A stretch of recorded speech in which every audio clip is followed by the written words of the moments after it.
Good morning बच्चों, कैसे हैं आप सब लोग। होप सो स्वस्थ होंगे। तो चलिए मेरे बच्चों, आज हम लोग डी स्कूल के लिए विच इज फोर्ट्रेल एक्सरसाइज 3 हम लोग आज डिस्कस करेंगे। तो without wasting your time start करते हैं। तो एक्सरसाइज 3.1 एकदम मैट्रिक्स के ऊपर क्वेश्चन है, वो मैंने छोड़ दिया। तो 3.2 से स्टार्ट कर रहे हैं। क्या कह रहा है? Let a linear transformation in R square be the reflection. ठीक है, तो be the reflection in the line x1 is equal to x2। मतलब 45 डिग्री जो लाइन होती है x एक्सिस पर, उसमें वो रिफ्लेक्शन पूछ रहा आपसे और कह रहा है कि फाइंड इट्स मैट्रिक्स। बिल्कुल ठीक है।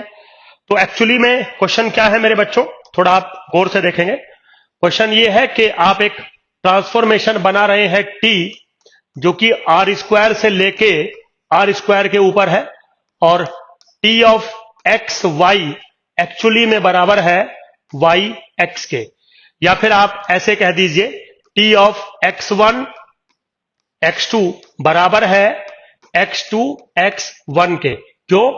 क्योंकि जो रिफ्लेक्शन हो रहा है वो इस लाइन के अकॉर्डिंग हो रहा है।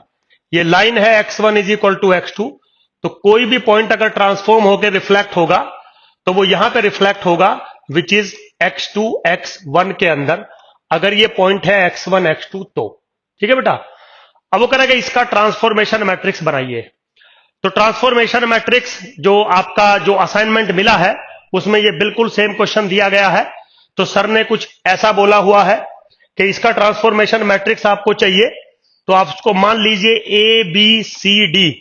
समझ रहे हो? और मेरे बच्चों यहां पे लिखिए x1 x2, और आपको क्या मिलेगा? आपको मिलेगा x2 x1। ठीक है जी। फिर आप इसको सोल्व करिए। सोल्व करोगे तो क्या मिलेगा? ax1 plus bx2 is equal to x2, cx1 plus dx2 is equal to x1। ठीक है। आप इसको और फर्दर सोल्व करोगे तो a की वैल्यू आपको 0 मिलेगी और b की वैल्यू आपको मिलेगी 1। मेरे बच्चों c की वैल्यू 1 मिलेगी और d की वैल्यू आपको मिलेगी 0। तो आपका जो रिक्वायर्ड मैट्रिक्स आएगा वो क्या आएगा? 0 1 1 0। बिल्कुल, मुझे कोई प्रॉब्लम नहीं है। बट इस मैट्रिक्स को बनाने में कहीं पर भी किसी भी बेसिस का यूज नहीं हुआ है। अब बेसिस के बिना मैट्रिक्स बनते ही नहीं है। ये जो रूल लगाया गया है, जो ये बनाया गया है, ये बिल्कुल वैलिड है, लेकिन ये सिर्फ तब वैलिड है जब आपके बेसिस एलिमेंट स्टैंडर्ड होते हैं। तो अगर बेसिस एलिमेंट स्टैंडर्ड नहीं है तो ये मैट्रिक्स नहीं बन के आएगा। समझ गए ना? तो चलिए हम भी स्टैंडर्ड बेसिस ही ले लेते हैं, लेकिन हम जो बेसिस वाला रूल है कि अगर कोई आर्बिट्री बेसिस गिवन होते तो हम वर्क कैसे करते, ये थोड़ा देखना पड़ेगा। तो जो बेसिस एलिमेंट होते हैं मेरे बच्चों आर स्क्वायर के, पहले वो समझ लीजिए क्या होते हैं। और जब मैं आपको लीनियर ट्रांसफॉर्मेशन पढ़ा रहा था तो मैंने बोला था कि खाली बेसिस से काम नहीं चलता, ऑर्डर्ड बेसिस होना चाहिए। तो पहले आर स्क्वायर का मान लीजिए स्टैंडर्ड ऑर्डर्ड बेसिस है 1 0 और 0 1। तो ऑब्वियसली बात है दूसरे का भी यही होगा 1 0 और 0 1। ठीक है बेटा। अब जो मैट्रिक्स ऑफ द ट्रांसफॉर्मेशन है वो क्या है? T of x1 x2। Now this is by the rule x2 x1, क्योंकि वो मेरे से ये कह रहा है कि ऐसा करिए। ठीक है बेटा। अब सबसे पहला रूल क्या था कि T को लगाइए पहले एलिमेंट पे विच इज 1 0। डेफिनेशन क्या हो जाएगी? 0 1। अब इस एलिमेंट को इन बेसिस के एलिमेंट में रिप्रेजेंट करिए। तो कैसे लिख सकते हो? 0 1 0 प्लस 1 0 1। सेकेंड एलिमेंट पे लगाइए T 0 1। रूल क्या मिलेगा? 1 0। चलिए कैसे लिख सकते हो? 1 1 0 प्लस 0 0 1। और यहां पे अगर आपसे मैट्रिक्स ऑफ द ट्रांसफॉर्मेशन पूछा जाए तो शायद आप बोलोगे 0 1 और 1 0। दैट्स इट, बिल्कुल सेम है। लेकिन टेक्निक समझिए, अगर बेसिस एलिमेंट स्टैंडर्ड ना होते तो आप डायरेक्टली ऐसे नहीं लिख सकते थे, आपको रिप्रेजेंट करना पड़ता। Be careful. ठीक है। चलिए, अब क्योंकि यहां पर कोई बेसिस एलिमेंट आपको दिए नहीं गए हैं तो हमने मान लिया कि स्टैंडर्ड बेसिस पर हम वर्क कर रहे हैं। अब अगला सवाल है for each linear transformation. First वाला है ए वाला है T, आर स्क्वायर से आर क्यूब पर डिफाइंड है T of x y is equal to x plus 2y 2x minus 5y और 7y। तो बिल्कुल ये एक लीनियर ट्रांसफॉर्मेशन है। अब यहां पे भी मैट्रिक्स पूछा हुआ है लेकिन बेसिस नहीं गिवन है, तो मैं स्टैंडर्ड बेसिस ही ले लेता हूं। अब स्टैंडर्ड बेसिस आपको आर स्क्वायर के भी पता है और आर क्यूब के भी पता है, तो मैट्रिक्स आपको मेरे बच्चों बनाना होगा। तो जो ट्रांसफॉर्मेशन है मेरी वो क्या है, T of x y is equal to x plus 2y 2x minus 5y और 7y। तो चलिए जी थोड़ा एक बार इसको डिस्कस कर लेते हैं।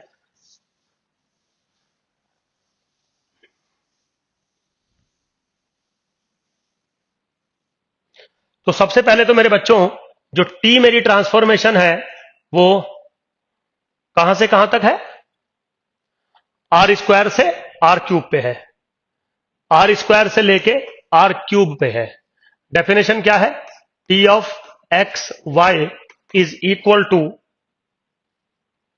X plus 2y 2x minus 5y 7y, x plus 2y 2x minus 5y और 7y 2x माइनस 5y और 7y। मान लीजिए ट्रांसफॉर्मेशन है, ठीक है बेटा। अब यहां पे जो आर स्क्वायर के स्टैंडर्ड बेसिस होते हैं लिख देता हूं, आर स्क्वायर के स्टैंडर्ड बेसिस होते हैं 1 0 और 0 1। आर क्यूब के जो स्टैंडर्ड बेसिस होते हैं 1 0 0 ओके, 0 1 0 ओके, 0 0 1 ये होते हैं। समझ में? तो चलिए रूल लगाइए। सबसे पहला रूल क्या है, टी को लगाएंगे पहले एलिमेंट पे 1 0। ट्रांसफॉर्मेशन बताइए, x प्लस 2y 1 बनेगा, 2x माइनस 5 2 बनेगा, 7y 0 बनेगा। आप चाहो तो चेक करके देख लीजिए। अब इस एलिमेंट को स्टैंडर्ड बेसिस के टर्म में लिखिए, 1 into 1 0 0 plus 2 into 0 1 0 plus 0 into 0 0 1। बिल्कुल सिंपल है। अब नेक्स्ट एलिमेंट पे आप लगा सकते हो, टी ऑफ 0 1 पे लगा सकते हो। तो क्या मिलेगा, टी ऑफ 0 1 यहां से मिलेगा आपको 2 ओके, यहां से मिलेगा आपको माइनस के 5, यहां से मिलेगा आपको 7। सो विच इज 2 इंटू 1 0 0 प्लस के माइनस 5 इंटू 0 1 0 ओके, प्लस के 7 इंटू 0 0 1। तो मेरे बच्चों मैट्रिक्स ऑफ द ट्रांसफॉर्मेशन एक सेकंड में आपको मिल जाएगा, 1 2 0 2 माइनस 5 एंड 7। बिल्कुल सिंपल है मेरे बच्चों, ठीक है। तो ऐसा कोई टिपिकल टास्क नहीं था इस ट्रांसफॉर्मेशन में, बिल्कुल सिंपल ट्रांसफॉर्मेशन थी, ठीक है। तो फर्स्ट वाला पार्ट हमारा क्लियर हो गया। अब जो बी पार्ट है, by the same manner, B part क्या कह रहा है कि एक ट्रांसफॉर्मेशन है R4 से R क्यूब पे, defined by this one. Simple, बिल्कुल कोई इशू नहीं है। आप मैट्रिक्स बनाइए, बिल्कुल सेम मैनर में मैट्रिक्स बनेगा। अब नेक्स्ट पे आते हैं, सी पे। ये बना लेंगे शायद आप स्टैंडर्ड बेसिस इसमें गिवन, अगर नहीं है तो मान लेंगे स्टैंडर्ड बेसिस है। अब जो सी पार्ट है ये थोड़ा सा टेक्निकल है। वो कह रहा है कि पी एन से मैं पी एन पे जा रहा हूं, सच दैट जो टी ऑफ एफ टी है वो है फंक्शन का या पॉलिनोमियल का derivative. Find the matrix with respect to the standard basis 1 t t square t cube t n. अब कोई बच्चा बोलेगा कि सुधीर सर, जब आप पढ़ा रहे थे तो आपने एक लीनियर ट्रांसफॉर्मेशन हमने डिस्कस करी थी जो डेरिवेटिव को रिप्रेजेंट करती थी, कि भाई आप किसी भी अगर पी डिग्री के पॉलिनोमियल पे ट्रांसफॉर्मेशन लगाते हैं, इसका मतलब है पी डिग्री के पॉलिनोमियल पे आप डेरिवेटिव करते हैं तो वो एक लीनियर ट्रांसफॉर्मेशन बनेगी और डिग्री कम हो जाती थी। तो हमारा जो मैट्रिक्स जो ट्रांसफॉर्मेशन बना करता था वो पी एन से लेके पी एन माइनस 1 तक जाया करता था, समझिए आप। लेकिन यहां पे क्या दे रखा है, पी एन से लेके पी एन तक दे रखा है। बिल्कुल ऐसा दे सकता है क्योंकि ये क्या है, the set of polynomial up to degree n minus 1 and this is also same as the set of polynomial up to degree n. बिल्कुल ऐसा रिप्रेजेंट कर सकता है। तो जो कोडोमेन होता है वो रेंज से बड़ा भी हो सकता है। बस प्रॉब्लम यह है कि अगर कोडोमेन पी एन दिया है तो आपको पी एन तक ही वर्क करना पड़ेगा, समझ गए ना। आप पी एन माइनस 1 तक वर्क नहीं कर सकते, बी केयरफुल, ठीक है बेटा। तो क्या ट्रांसफॉर्मेशन दी है जरा एक बार देखें।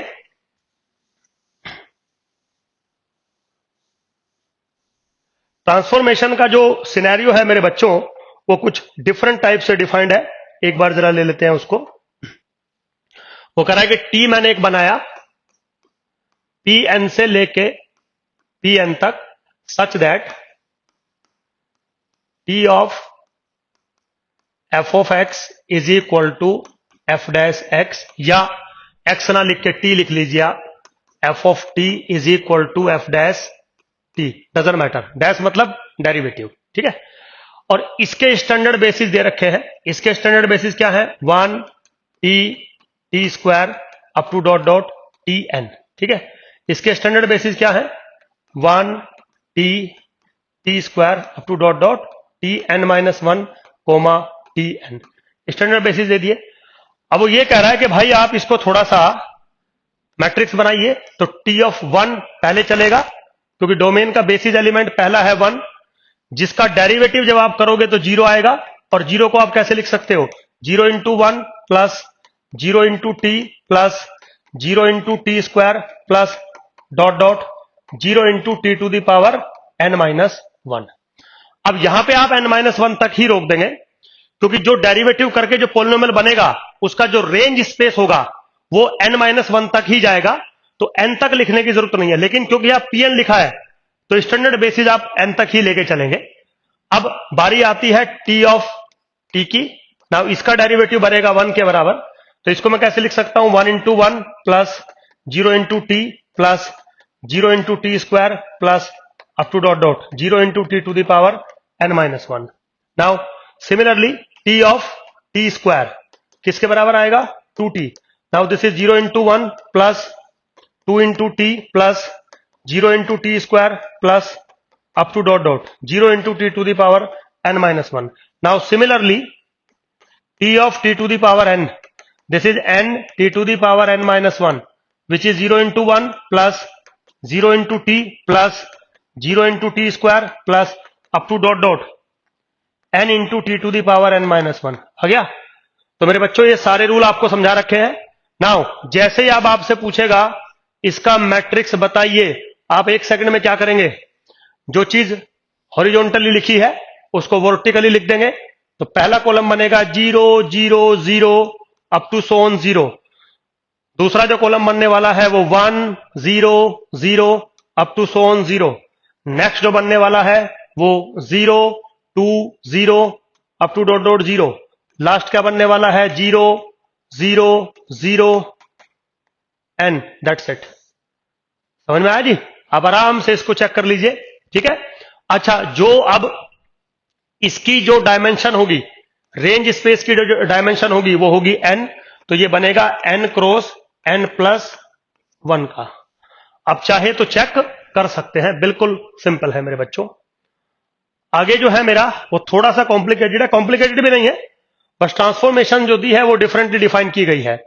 क्या कह रहा है? टी ऑफ एफ टी है 2 times of f T, 3 times of derivative minus के 4 टाइम्स ऑफ डबल डेरिवेटिव, ठीक है बेटा। तो क्या है ट्रांसफॉर्मेशन? एक बार जरा देखें।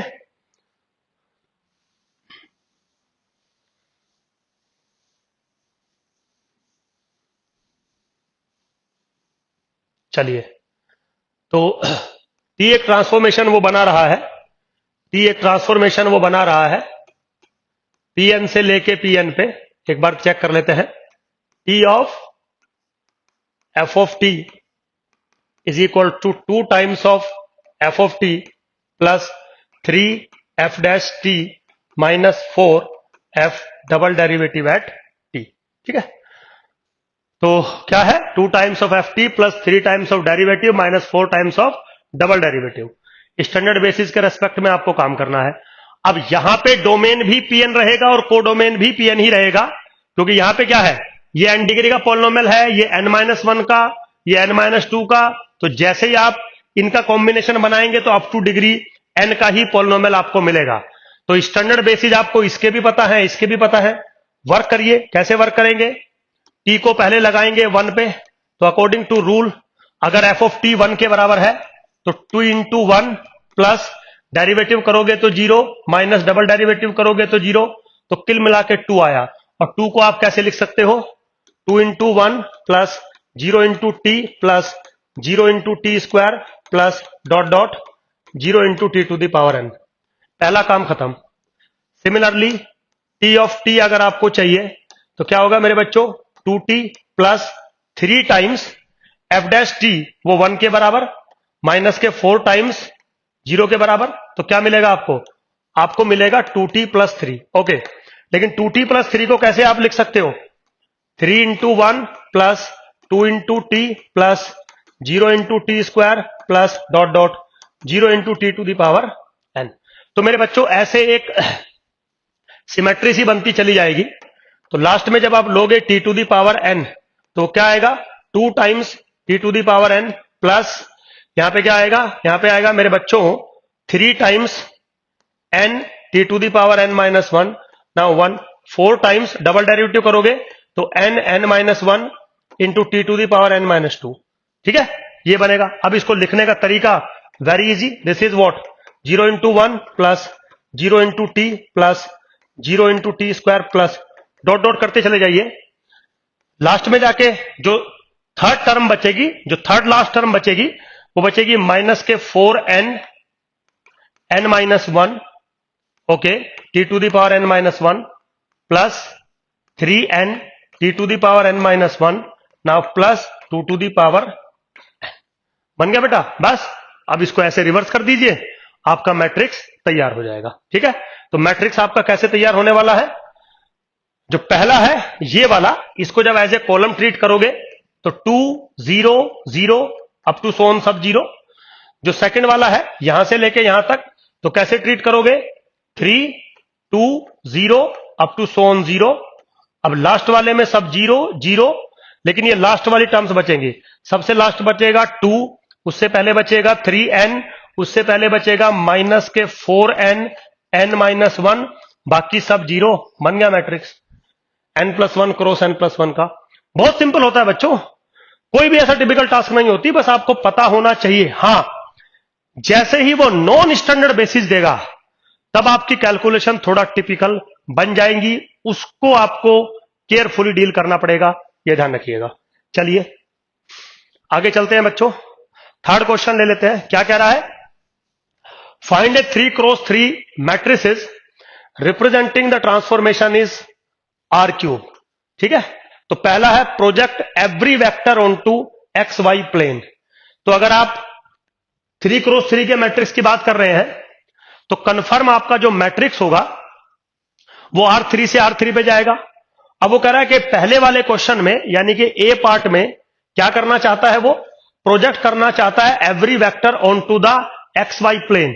तो एक्स वाई जेड को अगर एक्स वाई प्लेन पे जो है वो वेक्टर पे प्रोजेक्ट करेगा तो जेड डायरेक्शन 0 हो जाती है। इसका मतलब जो ट्रांसफॉर्मेशन बनती है वो क्या बनती है, एक्स वाई जेड ट्रांसफॉर्म हो जाता है एक्स वाई कोमा 0 में। समझ गए, और वही लिखा हुआ है बिल्कुल अगेन सिंपल, अभी जैसे ऊपर किया है सेम ऐसे कर देंगे। बी पार्ट क्या है, reflect every vector through x y plane.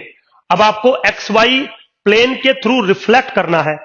तो जैसे हम ये करते थे ना कि मान लीजिए एक पॉइंट है और इसको रिफ्लेक्ट करते थे एक्स एक्सिस के थ्रू, तो ये पॉइंट अगर हुआ करता था एक्स वाई, तो यहां पे एक्स तो सेम रहता था, बस वाई का माइनस वाई हो जाता था। ऐसे ही प्लेन वाला आता है, अगर आप 3 डायमेंशनल ज्योमेट्री को रिफ्लेक्ट करते हो एक्स वाई प्लेन में तो एक्स वाई कोऑर्डिनेट तो सेम रहेंगे, बस जेड का माइनस जेड हो जाएगा, ये लिख दिया। और जैसे आपने ऊपर वाले मैट्रिक्स बनाए हैं स्टैंडर्ड बेसिस में आप बना सकते हो। ठीक है, अब rotate the x y plane the 30 degree angle living the z axis alone, बिल्कुल सेम है। ये भी मैं आपको अपनी पिछली क्लासेस में समझा चुका हूं।